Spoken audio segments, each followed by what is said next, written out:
teman-teman, kita bertemu lagi.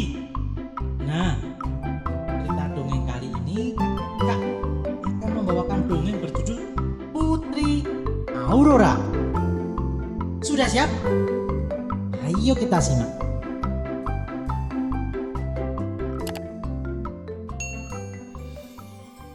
Sebuah pesta diadakan oleh raja dan ratu di sebuah kerajaan.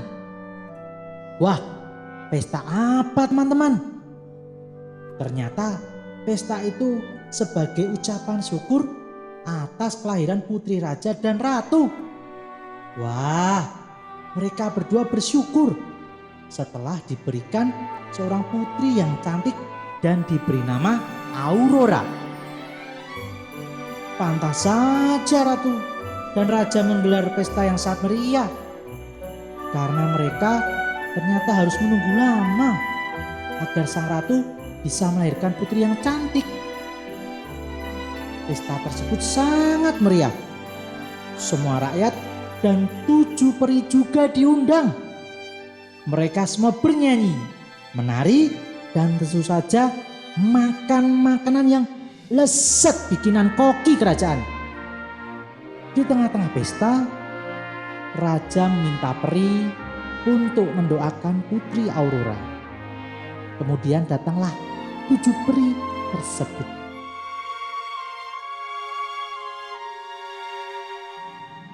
Aurora, kamu akan menjadi putri tercantik di dunia. Begitu doa yang diberikan oleh para peri. Peri ke-1 sudah memberikan doa, kemudian disusul oleh peri kedua dan seterusnya.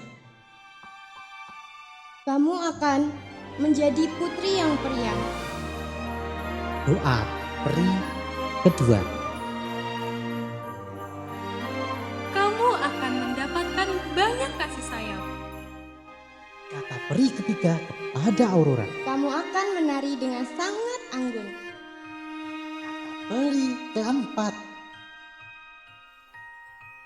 Aurora, kamu akan memiliki suara yang merdu. Begitu juga dengan doa peri kelima. Aurora, kamu juga akan pintar bermain musik. Kata peri keenam. Sebelum peri ketujuh mendoakan Aurora, seorang peri tua jahat mendatangi Aurora. Ia mengeluarkan mantra jahat kepada Aurora. Ia marah karena tidak diundang ke pesta kelahiran putri Aurora. Hai Aurora, kamu akan celaka saat remaja nanti.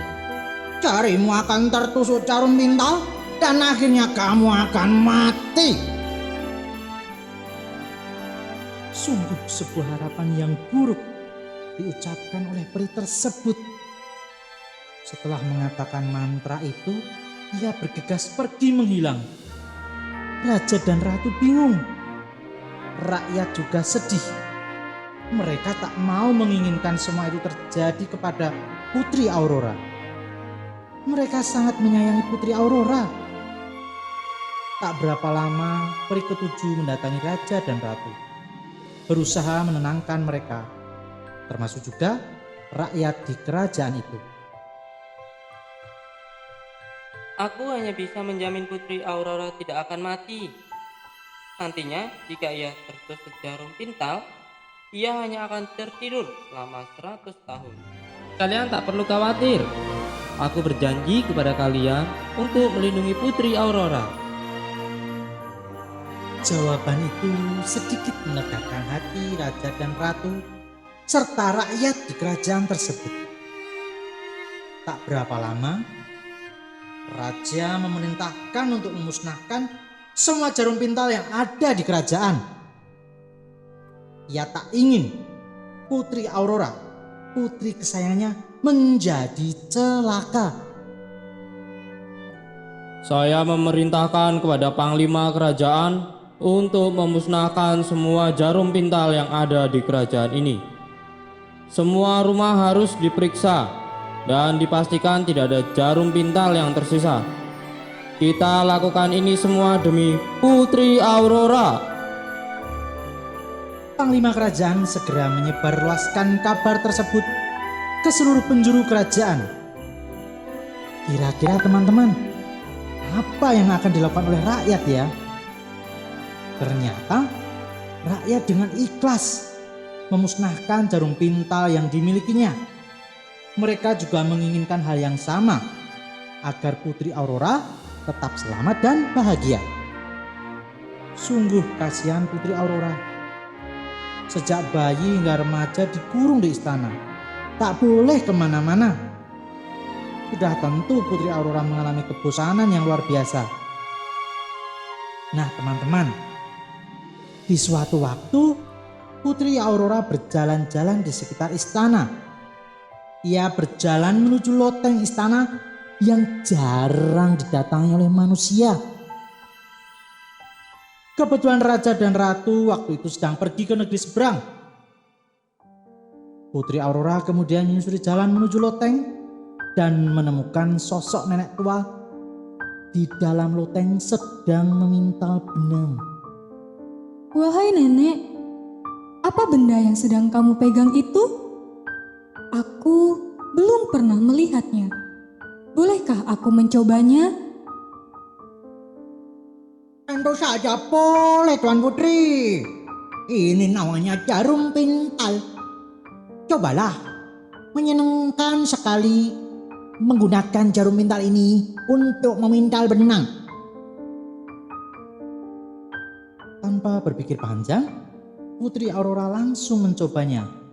Dan jari Putri Aurora tertusuk jarum pintal tersebut. Seketika itu juga, Putri Aurora langsung tertidur pulas. Teman-teman, ternyata nenek tua tadi adalah peri jahat yang berusaha menjalankan kutukannya. Ia pun segera menghilang dalam kegelapan. Raja dan ratu kaget ketika mereka pulang ke istana. Putri Aurora tidak ada di kamarnya. Segera saja ia memerintahkan pengawal dan pegawai istana untuk mencari Putri Aurora. Sayang sekali, raja dan ratu terlambat. Mereka gagal melindungi putri mereka. Kemudian Putri Aurora lalu dibawa ke kamarnya dan dibaringkan. Tak hanya raja dan ratu saja yang bersedih. Semua rakyat juga sangat kehilangan Putri Aurora. Raja lalu memanggil peri ketujuh yang sudah berjanji melindungi Putri Aurora. Peri ketujuh, aku mohon kepadamu, bantu kami untuk menghilangkan kutukan ini. Kami semua sayang Aurora. Bantu kami. Raja, tenangkan hati dan pikiranmu.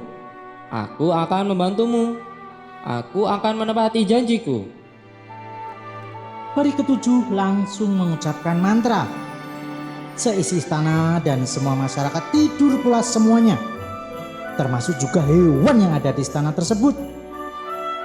Tumbuhan belukar langsung menutupi kerajaan tersebut. Mereka semua akan tertidur selama 100 tahun lamanya. Kerajaan itu sekarang menjadi tersembunyi dan tak ada yang mengetahui keberadaannya. Mantra yang diucapkan oleh peri ketujuh akan hilang jika seorang pangeran menemui Putri Aurora. Tak terasa Putri Aurora sudah tertidur pulas selama 100 tahun. Seorang pangeran dari negeri seberang kebetulan sedang berburu di dekat kerajaan Putri Aurora. Ada keanehan di sana teman-teman. Pangeran tersebut merasakan bahwa hewan-hewan, pengawal istana, dan orang-orang di sana tidaklah mati, hanya tertidur saja. Dengan penuh keberanian, pangeran itu menembus belukar dan memasuki istana. Betul saja, pangeran menemukan Putri Aurora.